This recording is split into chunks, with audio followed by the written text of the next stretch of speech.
प्रधानमंत्री नरेंद्र मोदी जी की विदेश यात्रा हम याद करते हैं और इनफैक्ट काफी बड़ा ट्रिगर रहा पिछले हफ्ते के लिए। और उस मीट के बाद हम लगातार डिफेंस, स्पेस, ड्रोन टेक्नोलॉजी की बात कर रहे थे, क्योंकि भारत एक ऐसा देश है जो कि इस तरह की नई टेक्नोलॉजी को बढ़ावा भी दे रहा है। इससे जुड़ी कंपनियां भी हैं हमारे स्पेस में, और ये कंपनियां लिस्टेड स्पेस में भी आ रही है। आइडिया फोर्ज का आईपीओ, ये एक ड्रोन कंपनी है, और इस आईपीओ से जुड़ी सारी की सारी डिटेल्स एक बार समझते हैं शरद से। शरद बताइए। जी बिल्कुल, आइडिया फोर्ज का जो है इशू आज खुलने वाला है। अब देखा जाए तो इसका प्राइस बैंड रखा है 638 टू 672 रुपीज़ पर शेयर, और जो इशू साइज है रफली 567 करोड़ रुपीज़ का। इसमें फ्रेश इशू भी ऑलमोस्ट 240 करोड़ रुपीज़ की है। अब याद रखिए जो इशू जो है बंद होने वाली है जून 29 को, क्योंकि वेडनेसडे को मार्केट हॉलीडेज भी है, और लगभग 255 करोड़ रुपये एंकर इन्वेस्टर्स से जुड़ाया है। और याद रखिए नोमुरा, गोल्डमैन सैक्स, पाइन ब्रिज ग्लोबल फंड्स और टाटा AIG जनरल इंश्योरेंस ने जो है पार्टिसिपेट किया इस राउंड में। और कंपनी जो है आप याद रखिए ड्रोन मैन्युफैक्चरिंग में है, लगभग 50% मार्केट शेयर है इंडियन अनमैन्ड एयरक्राफ्ट सिस्टम्स में, और लगभग रैंक 7th ग्लोबली है। अगर डुअल यूज़ कैटेगरी ड्रोन के बारे में बात करें, डुअल यूज़ का बात होता है डिफेंस का और एक होता है सिविल का। इसके अलावा जो है प्रोडक्ट पोर्टफोलियो जो है हार्डवेयर, सॉफ्टवेयर, एम्बेडेड सॉल्यूशंस के लिए, और इंटरेस्टिंगली इन्फोसिस में 4% स्टेक जो है इन्फोसिस ने जो है रखा है इस कंपनी में, और वो एग्जिट नहीं कर रहे हैं। लगभग 70% रेवेन्यू डिफेंस सेगमेंट से आता है। उनका ऑर्डर बुक रफली 185 करोड़ रुपीज़ का है। फाइनेंशियल्स की बात करें तो यहाँ पे जो है FY21 में जो है नेगेटिव था, नेट लॉस था, और उसके बाद जो है कंपनी प्रॉफिटेबल हो गया है। और इसके अलावा वैल्यूएशंस की बात करें इनके लिस्टेड पीयर सेट्स के साथ, जो 12 महीने के फॉरवर्ड कैलकुलेटेड बेसिस पे इनका वैल्यूएशन लगभग 28 टाइम्स आ रहा है। एमटार टेक, डाटा पैटर्न्स और एस्ट्रा माइक्रोवेव जो towards the higher side valuations के हैं।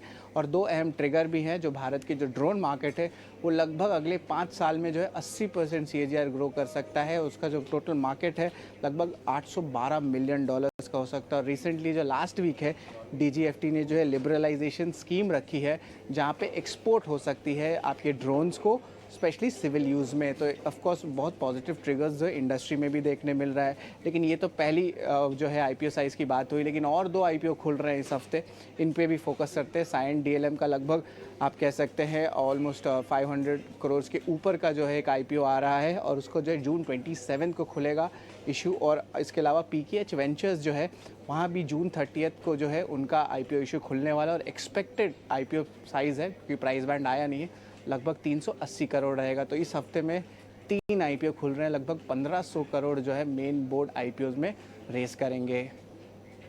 शरद, शुक्रिया। सारी की सारी डिटेल्स आइडिया फोर्ज से जुड़ी हुई, और साथ ही आने वाले दिनों में इस हफ्ते 3 IPOs हैं जिस पर हमारी नजर रहेगी। लेकिन अजय, ये ड्रोन मार्केट के प्रोजेक्शंस भले ही अट्रैक्टिव नजर आए, लेकिन काफी नई टेक्नोलॉजी है जो कि इस वक्त मार्केट में देखिए इसमें ये जो है एक मेन बोर्ड पे पहला ड्रोन IPO होगा।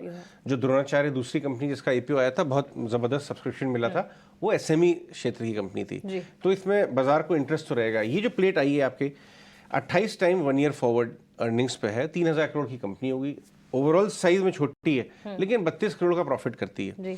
तो देखना ये है कि इनका प्रॉफिट यहाँ से कैसे तेजी से, ये हाई ग्रोथ है, 50-60% ग्रोथ एरिया है, भयंकर एप्लीकेशन है। और ये पहली बड़ी कंपनी है आइडिया फोर्ज ड्रोन के एरिया में जो मुनाफा कमा रही है। बाकी सब तो सिर्फ अभी कॉन्सेप्ट स्टेज पे या फिर बर्न कर रहे हैं पैसा, तो इसको थोड़ा स्कैसिटी प्रीमियम भी मिल सकता है।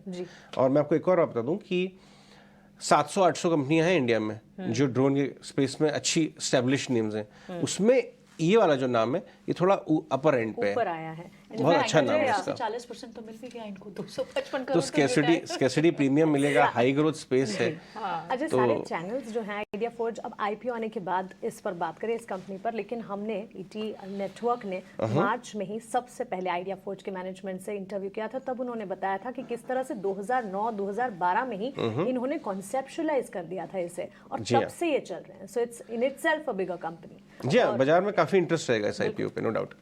बिल्कुल। तो चलिए, आइडिया फोर्ज और साथ ही जो भी IPOs इस हफ्ते लाइंड अप है इस पर तो नजर रहेगी, लेकिन